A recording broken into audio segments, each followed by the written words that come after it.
Welcome to the second session, the second series, the second set of sharing nuggets and knowledge from great books that I have been reading on boy child and advocacy, parenting, and so many. Today we are discussing about the boy crisis by Dr. Warren Farrell and Dr. John Gray. It is one of the most data-rich and emotionally honest examinations of what is happening to boys and young men in modern society. It combines sociology, psychology, and practical family insights. Warren Farrell is from USA also. He's a long-time researcher, author on men's issues. And John Gray is also from USA.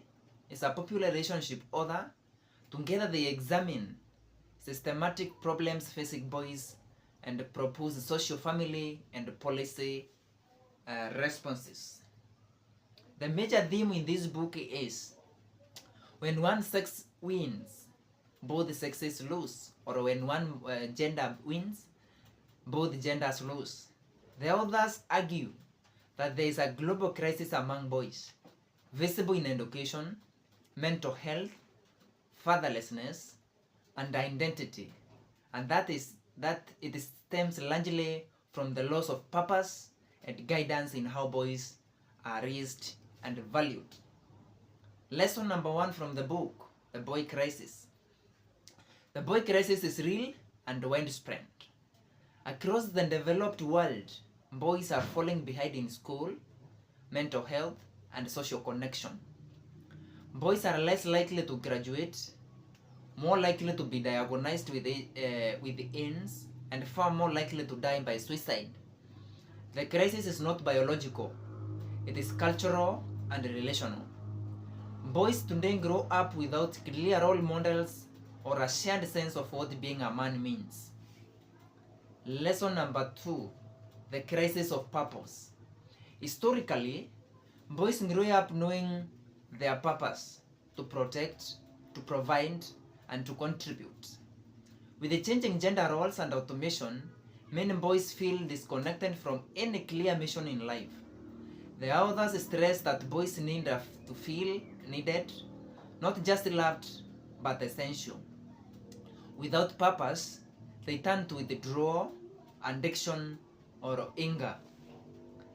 Lesson number 3, the importance of father involvement. Fatherlessness is the strongest predictor of a boy's struggles. Boys raised without fathers are more likely to experience depression, poor academic performance, early sexual activity, and crimes. Fathers tend to parent differently. They teach risk-taking, boundary testing, delayed gratification, and accountability, skills which are essential for adult success. A father's rough housing, discipline, and moral instruction all help a boy regulate emotions and respect others. Lesson number 4, education and the male brain.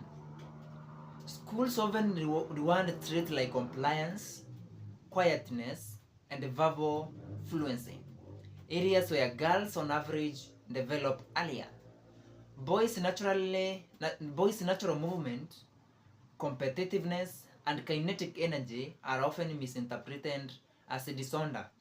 The book calls for a boy-friendly education, more hands-on learning, mentorship, and physical engagement. Lesson number 5, mental health and emotional development.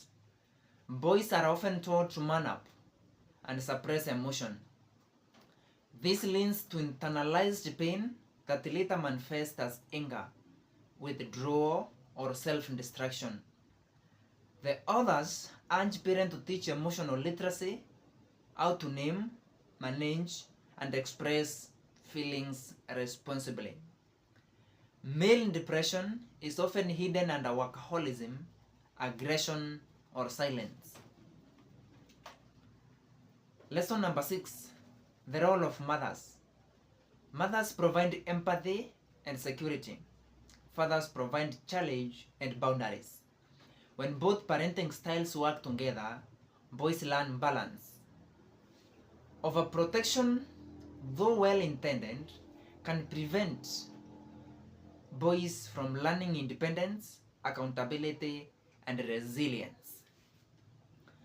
Lesson number 7: the hero versus toxic masculinity narrative.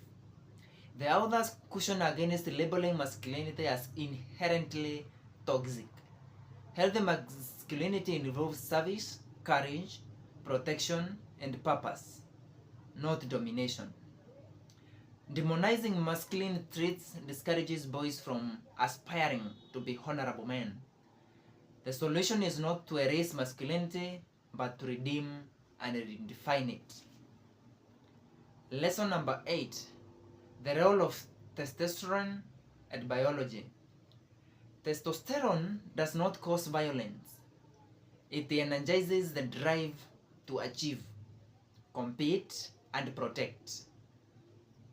When boys lack moral direction or purpose, the same energy can turn destructive. Proper mentorship, proper mentoring channels, testosterone into ambition, leadership, and self-discipline.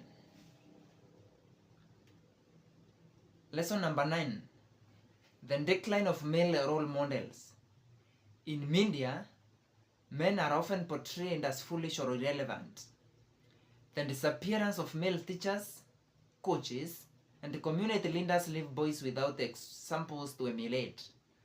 The authors call for intentional male mentorship networks in schools and communities. Lesson number 10: the book concludes with practical steps for families and society.